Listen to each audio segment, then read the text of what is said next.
മാർപ്പാപ്പ ഈ ഭൂമിക്ക് എന്ത് ചെയ്തു? മാർപ്പാപ്പ ഭൂമി എന്ന ഗ്രഹത്തിന് എന്ത് ചെയ്തു?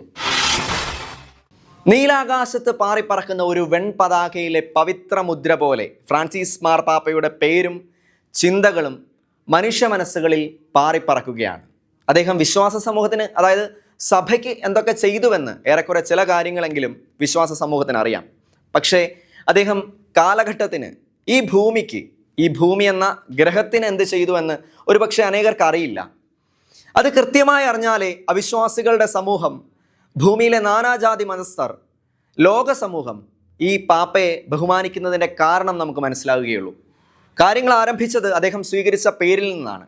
13-ാം നൂറ്റാണ്ടിനെയും പിന്നീട് ലോകത്തെയും ഇളക്കിമറിച്ച ഫ്രാൻസിസ്, മഞ്ഞിൻ്റെ പുതപ്പ് ധരിച്ചവൻ, മുള്ളിൻ്റെ തട്ടകത്തിൽ കിടന്നുറങ്ങിയവൻ, ക്ലാരയോടുള്ള മനുഷ്യപ്രണയത്തിൻ്റെ നികുഞ്ചത്തിൽ നിന്ന് പറന്ന് ക്രിസ്തുവിൻ്റെ കുരിശിൽ നിന്നും പരന്നൊഴുകിയ സ്നേഹപ്രപഞ്ചത്തിൽ അലിഞ്ഞവൻ, കൈനീട്ടി ചെന്നായയെ അനുനയിപ്പിച്ചവൻ, കരളിലെ സ്നേഹം ജലരാശിയിൽ വിതറി മത്സ്യങ്ങളെ കൂട്ടുകാരാക്കി മാറ്റിയവൻ, പ്രപഞ്ചത്തിൽ ദൈവിക സാന്നിധ്യം കണ്ട് അങ്ങേക്ക് സ്തുതി എന്ന് ജീവിതം കൊണ്ട് പാടിയവൻ.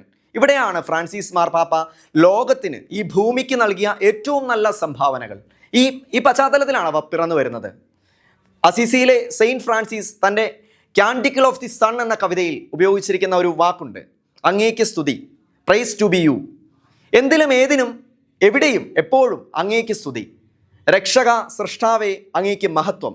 അസീസിയിലെ ഫ്രാൻസിസിൻ്റെ ഈ ചിന്ത പുത്തൻ ഫ്രാൻസിസിനെ ഭരിച്ചപ്പോൾ ലോകത്തിൻ്റെ ചരിത്രത്തിൽ ആദ്യമായൊരു മാർപ്പാപ്പ സഭയൊരിക്കലും ദൈവശാസ്ത്രത്തോടും വിശ്വാസത്തോടും ചേർത്ത് പറഞ്ഞിട്ടില്ലാത്ത പച്ചയായ പരിസ്ഥിതിക്ക് ഒരു ദൈവശാസ്ത്രമുണ്ടെന്ന് ഉറക്കെ പ്രഖ്യാപിച്ചു. മെയ് 24 എന്ന ഡേറ്റിട്ട ലൗദാത്തോ സി എന്ന ചാക്രിക ലേഖനം അങ്ങേക്ക് സ്തുതി എന്ന പേരിൽ ജൂൺ 18, 2025 പ്രസിദ്ധീകരിച്ചപ്പോൾ ലോകത്തിൻ്റെ പരിസ്ഥിതി ചരിത്രത്തിൽ ഇന്നുവരെ ഇല്ലാത്ത അത്ഭുതമായിരുന്നു. The encyclical demanded a swift and unified global action against climate change. നശിപ്പിക്കപ്പെടുന്ന ലോക പരിസ്ഥിതിക്ക് പുനഃസ്ഥാപിക്കാൻ ഏകീകൃതവും വേഗതയുള്ളതുമായ ഒരു മനുഷ്യപ്രയത്നം ആവശ്യമാണെന്ന് ഈ ചാക്രിക ലേഖനം പ്രഖ്യാപിച്ചു. നമ്മുടെ വീടിനെ, നാം വസിക്കുന്ന ഭൂമി എന്ന വീടിനെ നാം റിപ്പയർ ചെയ്തേ പറ്റൂ എന്ന ശക്തമായ പോപ്പിൻ്റെ ഭാഷ ലോകമെമ്പാടും പ്രകമ്പനം കൊണ്ടു. വത്തിക്കാനിലെ ഡിപ്പാർട്ട്മെൻറ്റ് ഓഫ് എക്കോളജിയുടെ ലീഡറായിരുന്ന ഫാദർ ജോസ്ത്രോം ഐസക് പറഞ്ഞത് ഇങ്ങനെയാണ്: അന്ന് 13-ാം നൂറ്റാണ്ടിൽ അസീസിയിലെ ഫ്രാൻസിസ് ദൈവസ്വരം കേട്ടു, നീ എൻ്റെ പള്ളി പണിയുക, നീ എൻ്റെ ഭവനം പണിയുക. ഇതാ അസീസി ഈ കാലഘട്ടത്തിൽ പുനർജനിച്ചിരിക്കുന്നു. Saint Francis is revitalized. കാരണം അദ്ദേഹം കേട്ട അതേ സന്ദേശം ഇന്ന് പാപ്പ കേട്ടു. എൻ്റെ വീട്, എൻ്റെ ഭവനത്തെ, ഞാൻ സൃഷ്ടിച്ച എൻ്റെ ഭവനത്തെ പുതുക്കി പണിയുക. അങ്ങനെ ഭൂമിയെ പുതുക്കി പണിയുന്ന, പരിസ്ഥിതിയെ പുതുക്കി പണിയാൻ മനുഷ്യരെ ഒരുക്കുന്ന അത്ഭുത ശക്തിയുടെ സ്രോതസ്സായി ലൗദാത്തോ സി മാറി. ലൗദാത്തോ സി പുറത്തേക്ക് വന്നു. ഇത് ലോകത്തിന് ഒരിക്കലും മറക്കാൻ പറ്റാത്ത ഒരു അനുഭവമായിരുന്നു. പാരീസിൽ നടക്കാനിരുന്ന ക്ലൈമറ്റ് കോൺഫറൻസിന് കൃത്യം 6 മാസം മുമ്പ് പുറത്തേക്ക് വന്ന ഈ ചാക്രിക ലേഖനം ചക്രവാളം തൊട്ട് ചക്രവാളം വരെ ചർച്ചയായി. ഗ്ലോബൽ വാർമിങ്ങിനെ കുറിച്ച്, തന്നിഷ്ടങ്ങൾക്ക് വേണ്ടി രാജ്യങ്ങൾ പരിസ്ഥിതിയുടെ മേൽ നടത്തുന്ന കടന്നാക്രമണങ്ങളെക്കുറിച്ച് ശക്തമായി ലൗദാത്തോ സി പ്രതികരിച്ചു. അതുവരെ ശാസ്ത്രവും പരിസ്ഥിതിയും ഒന്നും വിശ്വാസികളുടെ വിഷയമായിരുന്നില്ല. എന്നാൽ ഏതു സാധാരണ വിശ്വാസിയുടെയും വിഷയമാക്കി പരിസ്ഥിതിയെ മാറ്റാൻ, അവിശ്വാസിയുടെ പോലും പ്രശ്നമാക്കി പരിസ്ഥിതിയെ മാറ്റാൻ ചാക്രിക ലേഖനത്തിന് കഴിഞ്ഞു. അദ്ദേഹം കാലാവസ്ഥയെക്കുറിച്ച് ശക്തമായി പ്രതികരിച്ചത് ഇങ്ങനെയാണ്: The problem, according to Francis, lies in the fact that humans no longer see God as the creator. Thus, we see other living beings as mere objects subjected to arbitrary human domination.